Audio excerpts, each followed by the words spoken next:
sans rentrer du tout dans le débat de fond, c'est vraiment pour prendre en considération les difficultés de terrain qui sont rencontrées par les structures qui ont à mettre en œuvre.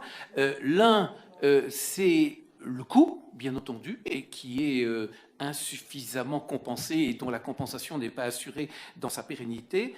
Et la deuxième chose, c'est la prise en considération de la difficulté particulière des structures les plus rurales, notamment ce qu'on appelle les civeaux dits éclatés.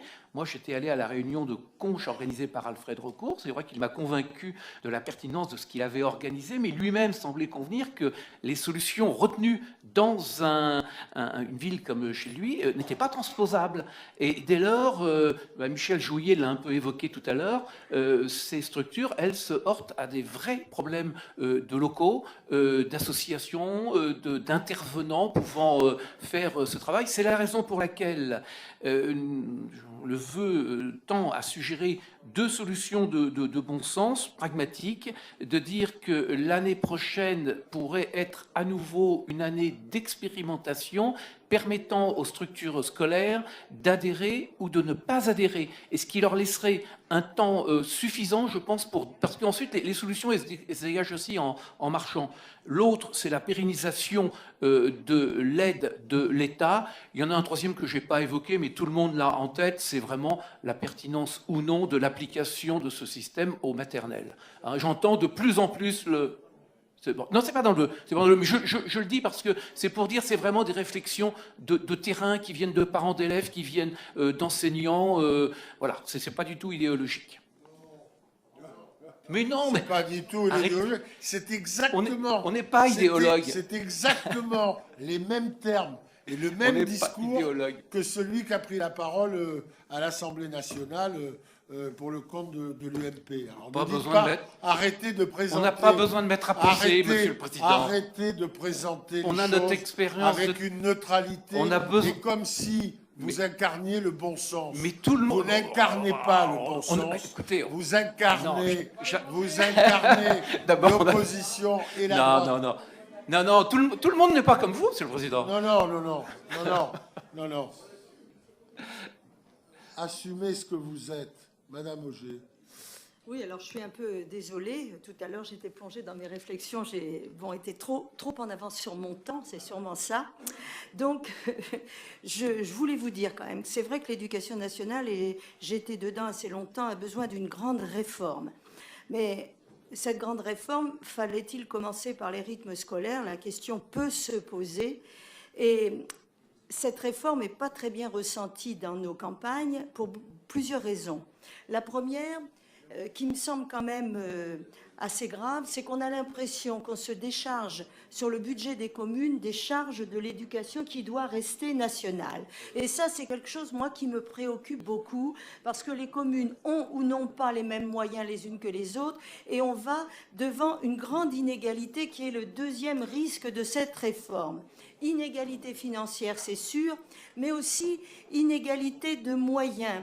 Il y a des lieux où il est possible d'apporter aux enfants des activités extrêmement positives, intéressantes, enrichissantes. Il y a des lieux où c'est beaucoup plus difficile et où dans nos communes rurales, on va leur proposer quoi, à part la pêche à la ligne ou des activités, moi j'appelais ça la pédagogie du pot de yaourt, quand j'étais institutrice. Je crains qu'on n'ait pas les cours de musique, les choses à la hauteur des besoins de nos enfants.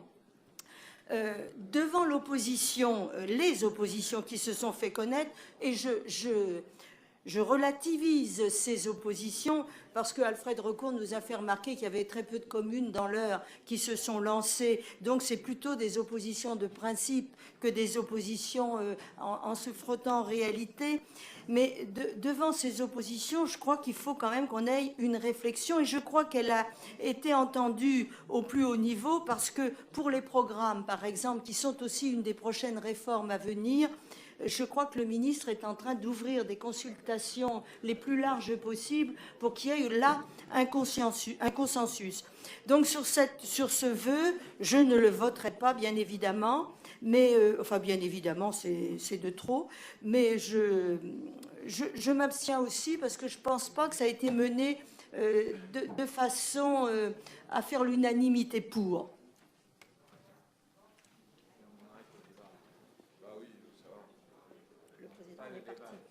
Oui, merci.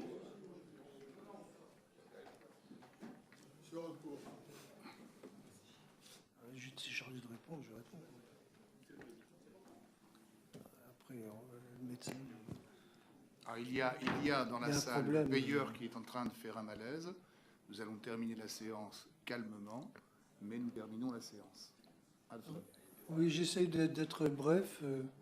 Simplement pour dire qu'on est là dans ce vœu sur le prolongement politicien d'un vœu qui a déjà été déposé à l'Union des maires samedi dernier et qui a été adopté avec un certain nombre de gens, dont moi-même, qui ne l'ont pas voté.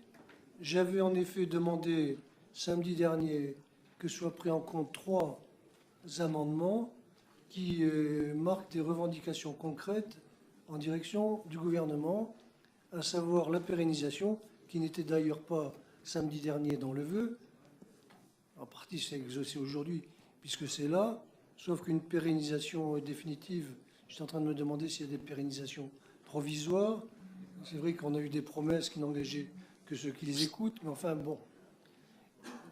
Simplement pour vous dire que depuis, il y a un élément nouveau, c'est que le Premier ministre Jean-Marc Ayrault a reçu le président de l'Association des maires de France et le président de la commission de l'AMF. Ils sont ressortis de cet entretien avec le Premier ministre avec des précisions et des réponses du Premier ministre qui portent, comme par hasard, sur les 3 points que j'avais évoqués samedi dernier et qui sont sur la pérennisation, les taux d'encadrement et l'aspect spécifique des écoles maternelles. Ce communiqué est signé de l'AMF. Nous avons bien reçu de l'Association des maires du département le vœu adopté par l'Assemblée départementale. Nous n'avons pas reçu de l'association départementale le communiqué à la sortie du bureau du Premier ministre de M. Pélissard et de M. Roiron.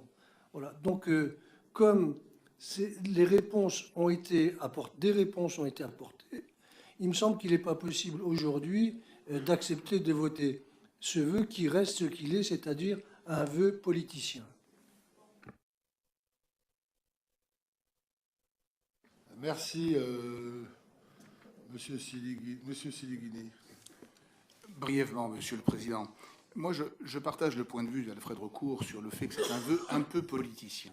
Et j'en veux une illustration. Tout à l'heure, Monsieur Legendre disait il faut appeler un chat un chat. Moi, quand je lis ce vœu, les conseillers généraux conscients des difficultés rencontrées par les groupements pédagogiques, etc., et on parle du caractère insupportable des charges financières transférées par l'État sur les collectivités territoriales, comme s'il s'agissait d'un transfert. L'État n'a pas renoncé à gérer l'école élémentaire, l'État n'a pas supprimé de postes d'institut, au contraire, il en a créé. En revanche, il y a des charges induites en termes de transport, nous sommes d'accord, mais ce qui se met en place sur le rythme scolaire est quelque chose qui n'existait pas. Le terme de transfert, mon ami Legendre, il a un sens bien précis. Je te renvoie à M. Larousse, à M. Littré, à M. Robert, et s'il n'y avait que cela illustrerait bien le caractère un peu politicien de cette motion. Monsieur Champredon, Monsieur Legendre, vous n'avez pas la parole. Monsieur Champredon. Oui, merci, Président. Une ou deux remarques par rapport à ce vœu. Sur le principe, moi, je ne suis pas contre le fait qu'on travaille à un texte qui pose un certain nombre de questions, mais de façon non pas objective, parce que l'objectivité en matière politique, ça n'a pas de sens, mais en tout état de cause, de façon factuelle. Hein. Là, je trouve que dans la rédaction telle qu'elle est proposée, on fait quand même fi de l'enjeu principal qui est la lutte contre l'échec scolaire. C'est quand même ça le cœur du sens de la démarche. Hein. 160 000 jeunes quittent chaque année le système scolaire sans rien, après avoir passé 10, 12 ans ou 13 ans à l'école publique, laïque et obligatoire. 100 ans après l'école obligatoire dans ce beau pays, nous avons 1 million d'analphabètes,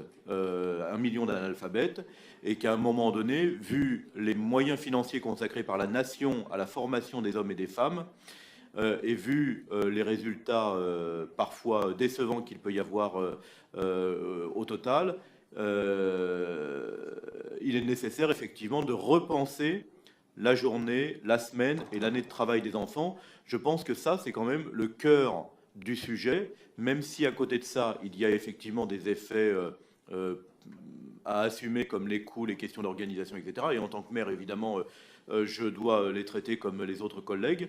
En tout état de cause, je trouve regrettable qu'on n'en parle pas. Ma deuxième remarque, c'est que il y a eu effectivement, moi je l'ai ressenti comme ça, comme un coup de force à l'Assemblée générale départementale des maires au Ciné-Zénith la semaine dernière. J'ai trouvé ça inélégant par rapport au fonctionnement de l'association. On ne présente pas comme ça, à la fin d'une Assemblée générale, une motion qui a été vue par personne, sauf par les rédacteurs, même pas envoyée aux membres du bureau, etc. Je veux dire, franchement, c'est pas le mode de fonctionnement habituel de notre association, et ça, j'ai trouvé ça regrettable.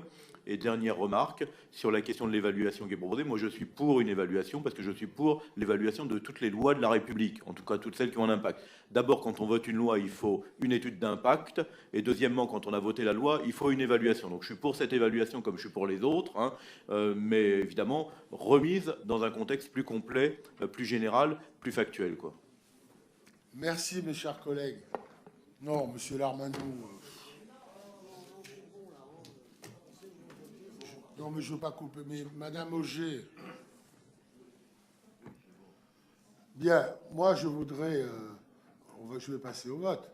Je voudrais quand même dire 2-3 choses. La première, c'est qu'il y a des élections municipales au mois de mars. La deuxième, c'est que Jean-François Copé, président de l'UMP, a démarré très fort sur le sujet des emplois d'avenir par des déclarations très virulentes. Ces déclarations ont ensuite été relayées jusqu'à l'Union des maires où, dans notre dos, et ça je ne l'ai pas du tout apprécié, dans notre dos, puisque, c'est pas vous, l'Union des maires, mais où dans notre dos, une fois qu'on a été parti, alors que tout le monde le savait, on a fait voter une motion... on a fait voter une motion.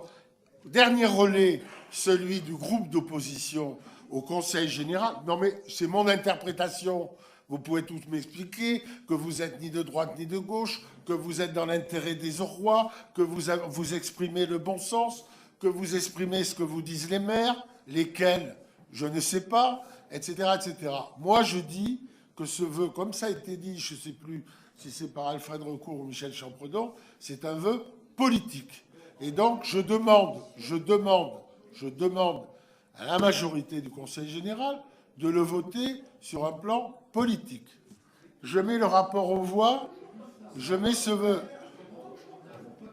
Monsieur, je mets le rapport. Monsieur Larmantou. Je suis gêné par votre dernière phrase.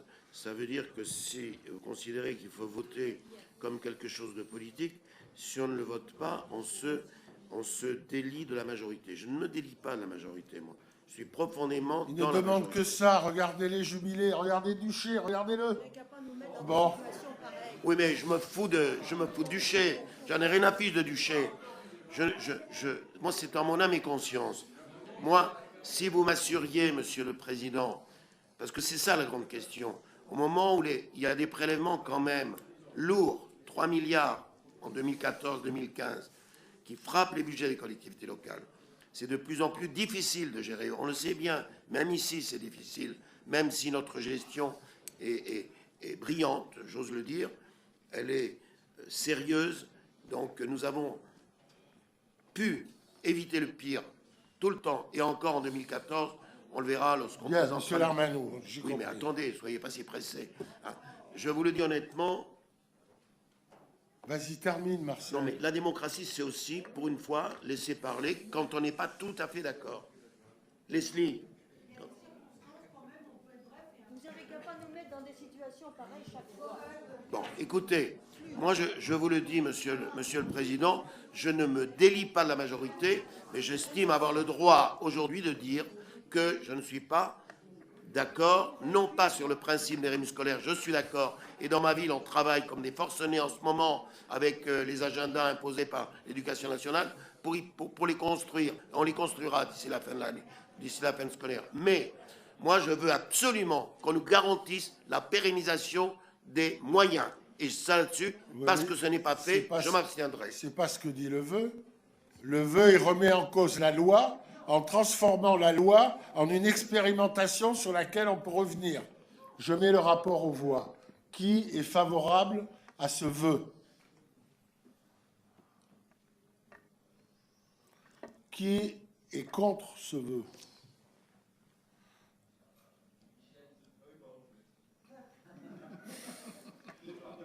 Qui s'abstient?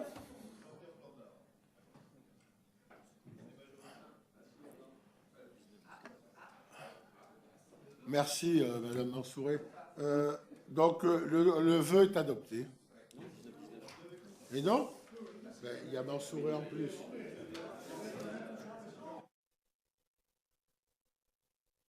Je vous propose de sortir de ce côté. Quoi, 19-19? Et est-ce que la voix du président... Vous sortez par... Vous sortez par là 19-19, j'ai ma voix prépondérante. Alors il est refusé.